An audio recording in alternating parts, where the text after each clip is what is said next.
Good morning. I actually want to start us off in a little quiet. Because when I think about this work of racial justice, of equity, justice, period, a lot of times we get caught up in the problem of it, right? That this, and it feels pretty much unsolvable. Like we get this story that it's almost biologically wired that we're mean to each other and that we're going to have to compete with each other and that there's just like no space that's possible where we can just all be and be with each other in a place of justice and really love, right? So I'm going to ask you, the California part of me, I know I'm a native New Yorker, but the California part of me is going to ask everybody to get comfortable, to take whatever's in your hands out of your hands, and actually close your eyes, or at least stare blankly, right? And just take a deep breath, however you want to. We don't have to do it together, but just be in that place of relaxation. And I want you to start to think about what it would feel like if this wasn't a problem. If we all lived together and we could all be together in a place of justice. When you walk down the street, what would your neighborhood look like?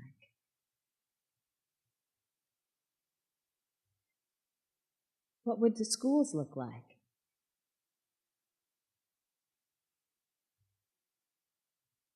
What would you learn in school?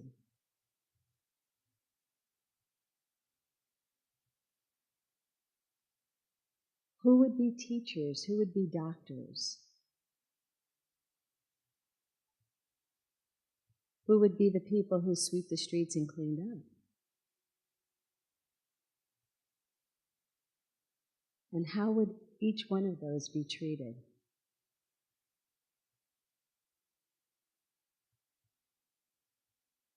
How many languages would you speak?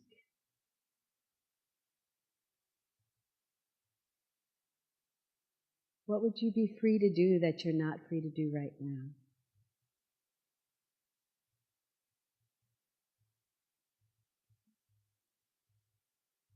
Would you need police?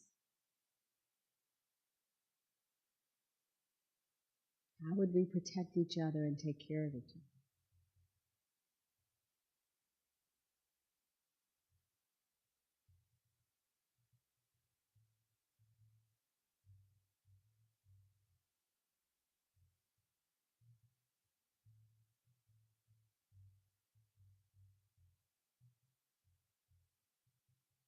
What would make you smile?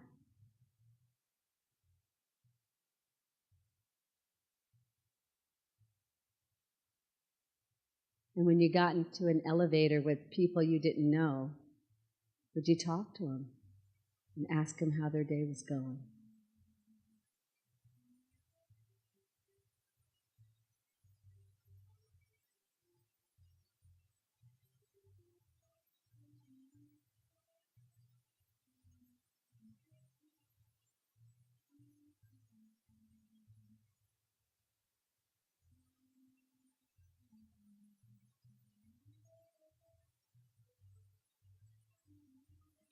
So I'll stop there before you fall asleep. But I'd like you to hold on to that feeling, because in the work we do, we're really bridge builders. And we're building a bridge between our current reality and our vision. And part of the challenge in this work is that if we don't actually have a vision of what equity looks like and what justice looks like, then it's hard to build the bridge. As a bridge is between 2 points. You do not build a bridge from one point out. You build it from 2 points toward the middle. I have very long roots here in this area. Excuse me. My My father's family moved here in the late 20s and 30s, and right about the time when Roxbury was flipping from being a predominantly Jewish community to becoming a black community.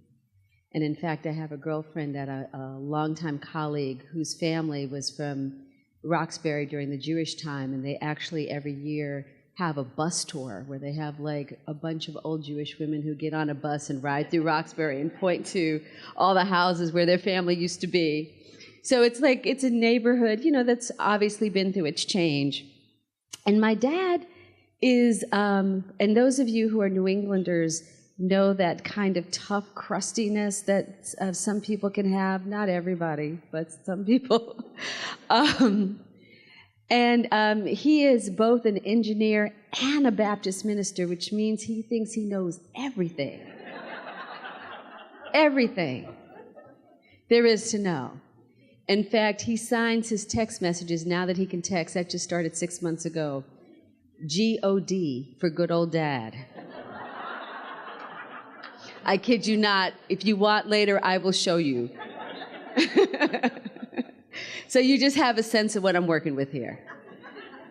And but part of the many gifts of growing up with a father who is an engineer and a minister is that a lot of what he talked about or thought about had to do with engineering. He always had an engineering analogy. So the bridge one, for me, was one I grew up with. And I have to say, as a little kid, I thought, well, why wouldn't you build a bridge from one side just over? That just would make sense. But then you grow older and you go, oh, that was one thing he was right about, right? That you do need both points. So I want us today to spend time thinking about both sides of this span. We want to be both in the place of vision and get sharper about what that looks like, but also be in the place of current reality and think about, well, where do we need to be to do that? Because we have to be real about both things, right? I want to start with a story about my mom, actually, and how some of this stuff comes together, and I'm going to make everybody have to crane their neck. So let's do this. So my mom is an immigrant. She came here from Jamaica.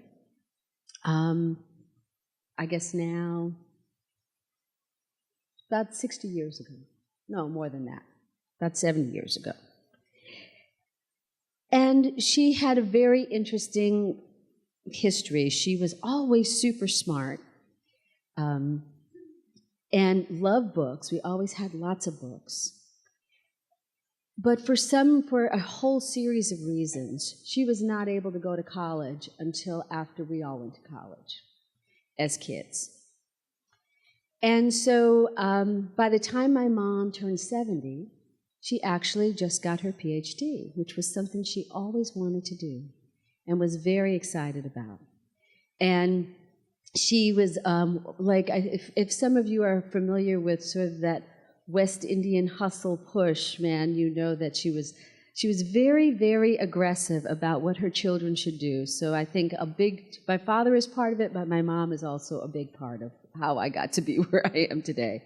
And I come from a set of siblings that are also very hard-driven.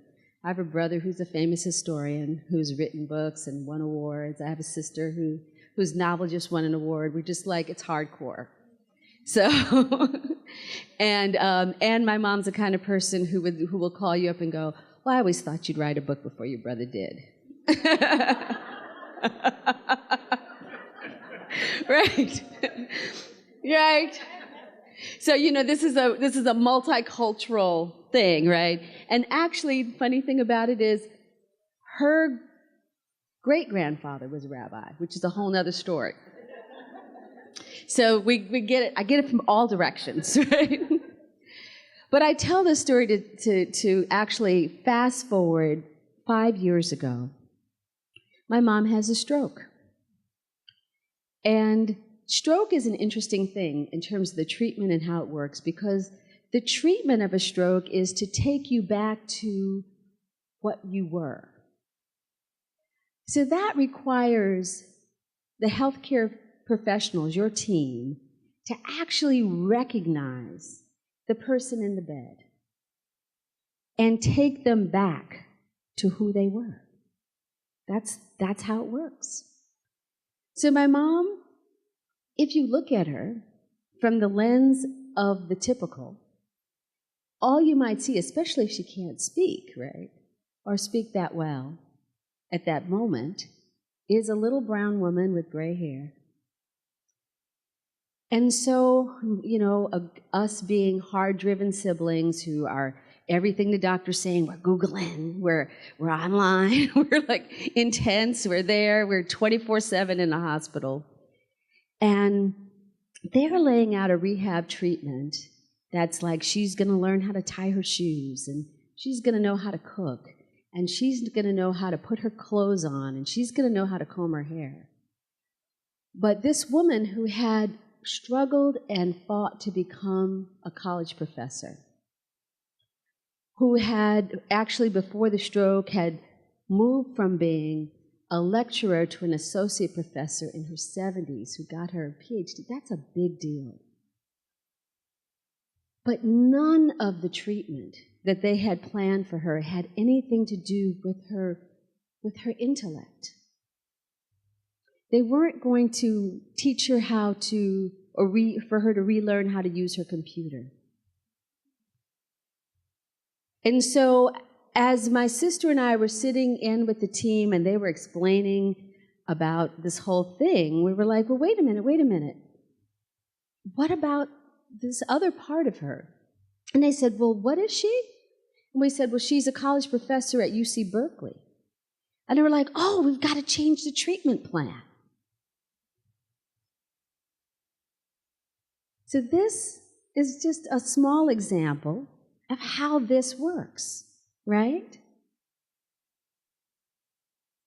You can't treat her as a human being if you don't know who she's, like, what are you bringing her back to?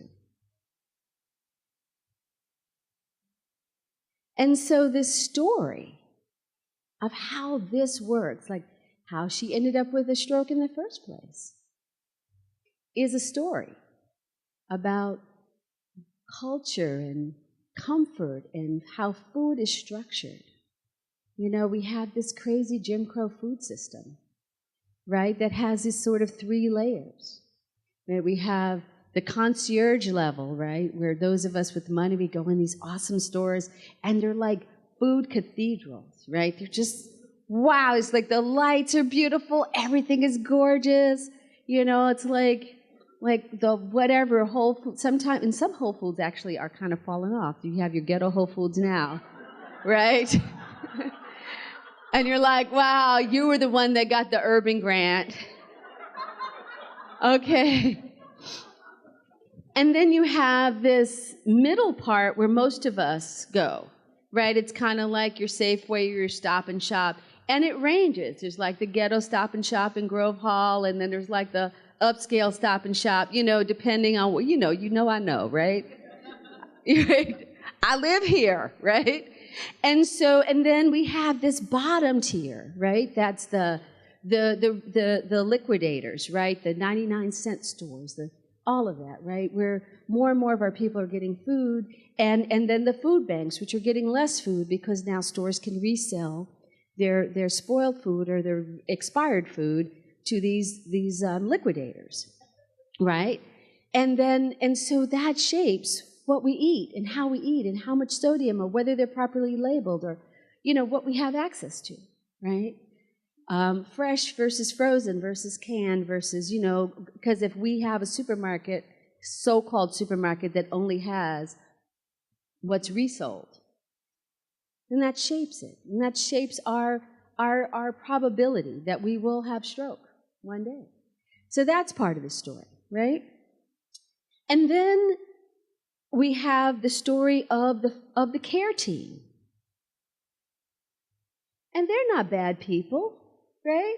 And this is Berkeley, right? Berkeley's not supposed to happen in Berkeley. You probably would, if I would have said it was in Mississippi, you would have went, oh yeah, that's why. That's Berkeley, California, right? And it may not even have happened in Mississippi, But the thing is that we walk through this road so that we think about when you go to school, how do you learn history, especially in a place like here that's supposed to be like the beginning? And why is it the beginning? It's a beginning because of who came here to which shore. And then when we learn history from the East Coast to the West Coast. Why is that?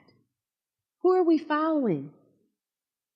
It's almost like a horror movie, right? It's like we're kind of riding with Freddy but imagine if we did it like the West to the East, right? We started on the West Coast in like 1100 AD and learned all about what was happening before all that happened. And then we'd have a whole different perspective. And we'd understand all kinds of things differently, like slavery and conquest and how all this works.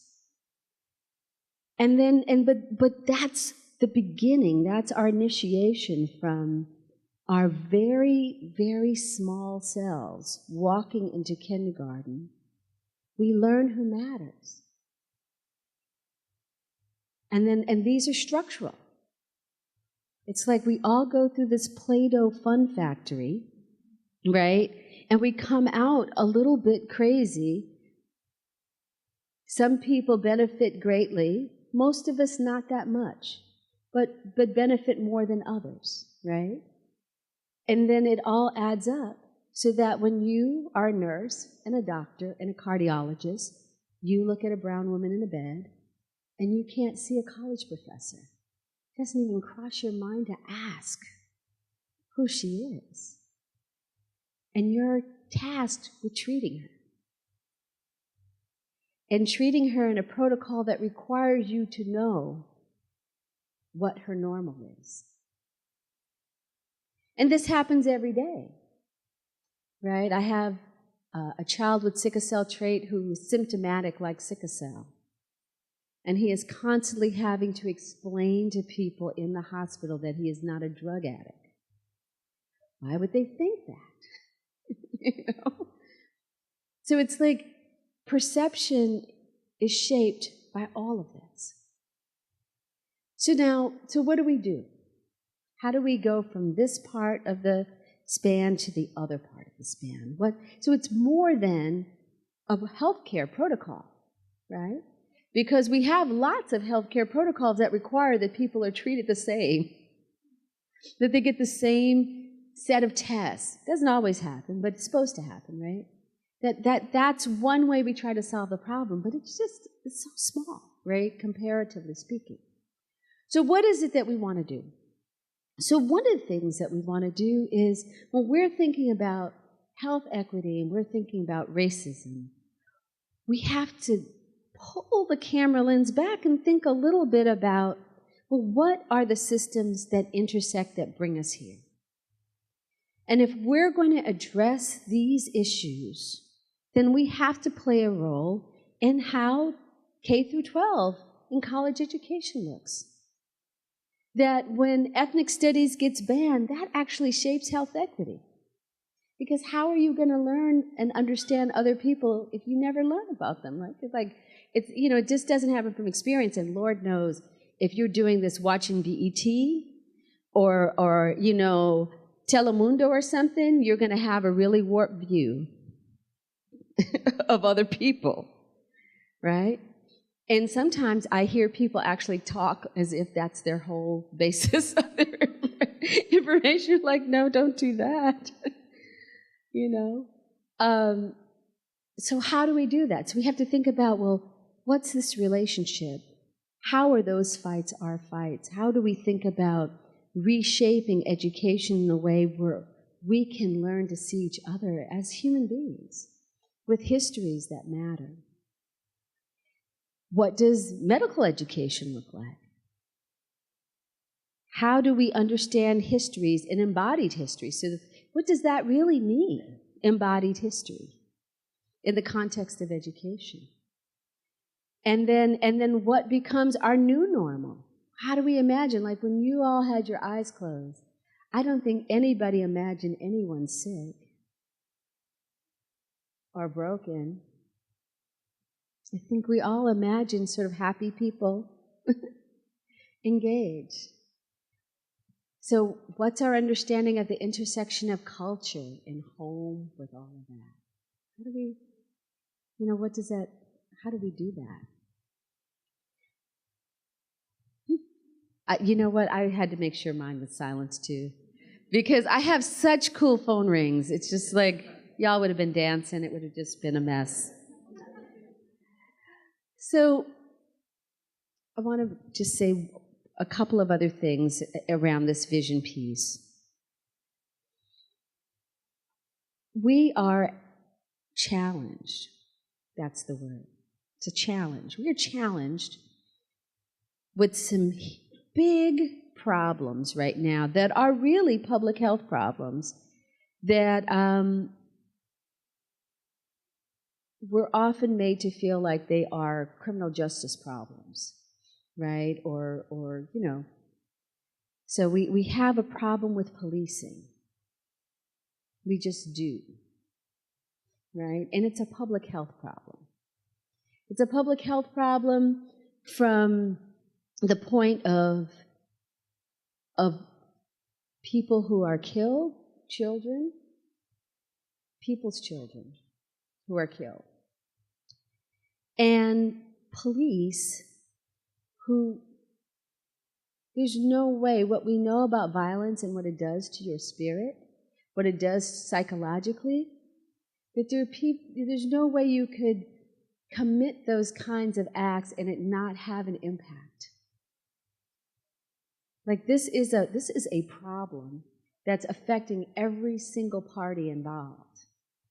And there's something about the structure of it, because we have the technology where no one ever needs to be killed for any reason at all, right? No one needs to be shot. There's just too much technology that allows you to stun, knock out. I mean, I found it very interesting when I was spending some time with the Cincinnati police during a time when they were having a rash of shootings, and at that time I was working for Amnesty USA, and the Black Police Association was pushing to change the policing structure, and this is what they were trying to do. They were trying to get the Cincinnati police to use the same protocol with black men that they used with steer. That's deep when you think about it.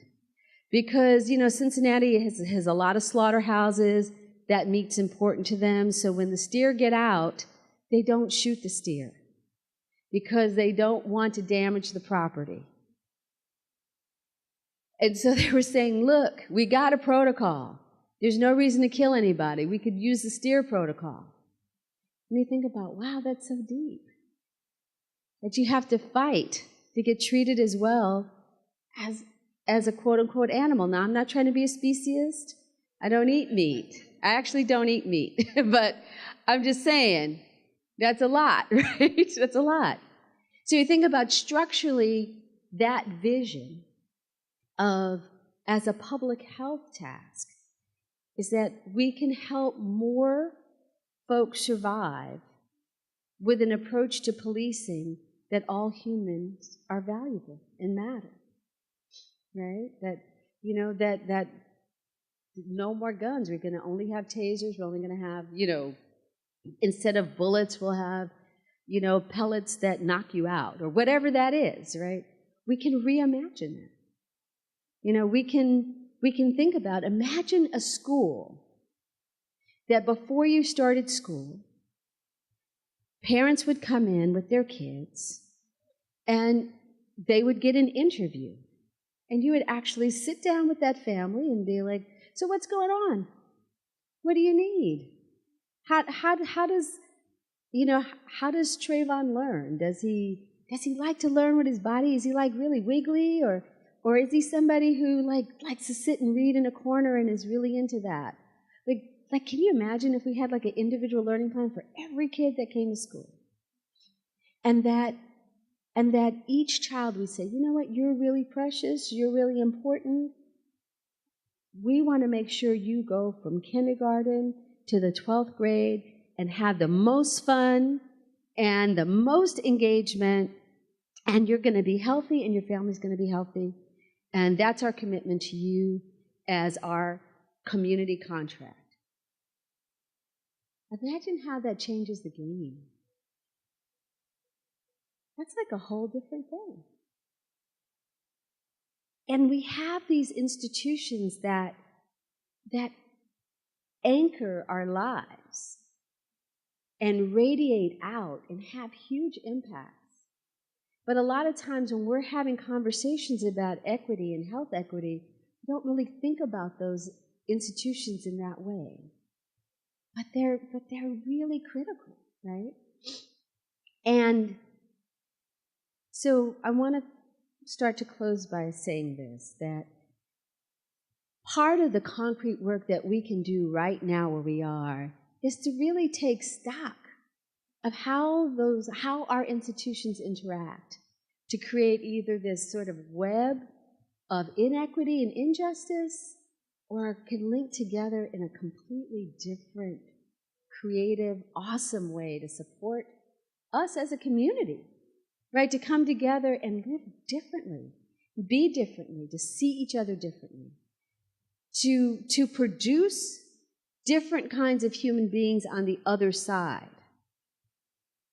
Right? Whether it be schools or hospitals or even our faith institutions, to just throw down the challenge and say, what would it take for us to come together to have the kind of real community?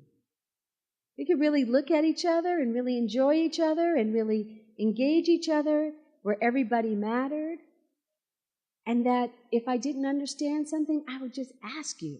I would just ask you, and it would be okay. And that health equity, you can almost, it's like in order to achieve it, it's almost like we can't get caught up in health as a modifier in the way that sometimes we do. And that doesn't mean we don't end up with protocols that are awesome, but we end up there. That's not where we start. And so we think about, what would a health department look like in a city committed to that? And Boston has actually been playing with some fun things around that, right? Well, yeah, that's true. She said used to.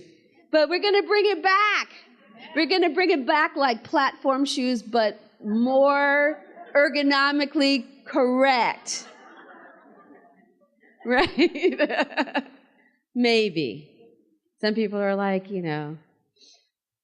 I want those shoes. They make me feel happy. There's people in here who relate to that. Shoe love is profound and expensive. But seriously, as a wrap, I think about The Matrix a lot. It's the kind of movie, like maybe for many of you, that there are things about it that stay in your head, right? And so I'm assuming that you all are in this room because you took the red pill and you decided that you were going to unplug and face the hard work of what this means. So we all have taken the red pill together.